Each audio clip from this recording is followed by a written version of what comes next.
I've written down perfectionism, and that has come up now, that we don't need to be perfect. And just this, sometimes with that like non-shared leadership model, it's like everything needs to be perfect before we release it.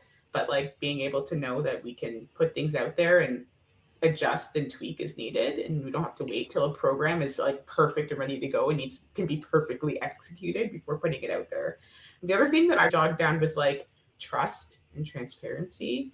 And on the internal culture, what I find is that when you have shared leadership, shared decision making, where everyone's voice has come up already, is valued and feels like their voice, they have an opinion and it will actually be taken into account, and it won't just be we shared it but they're actually not listening. That's where we get that trust.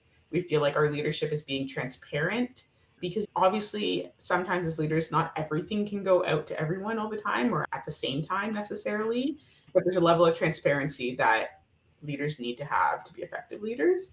And so being able to have that level of transparency, I think, is also important and has a great impact on kind of the internal culture and decision making. And I think it's also important even for leaders who are at, I guess, quote unquote, the top, those that are front facing and facing our clients versus those that maybe not front facing.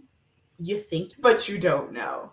And so it's really important that those that are more behind the scenes or doing that other work that still needs to be done and is still very important, we really do need to hear and listen to those that are front facing and with the clients and who we serve, so that we can then make the appropriate adjustments along the way to acknowledge the work that they're actually doing and actually having to facilitate. We put the program plans into place, but they're actually facilitating that work. And so what are they seeing that's not working?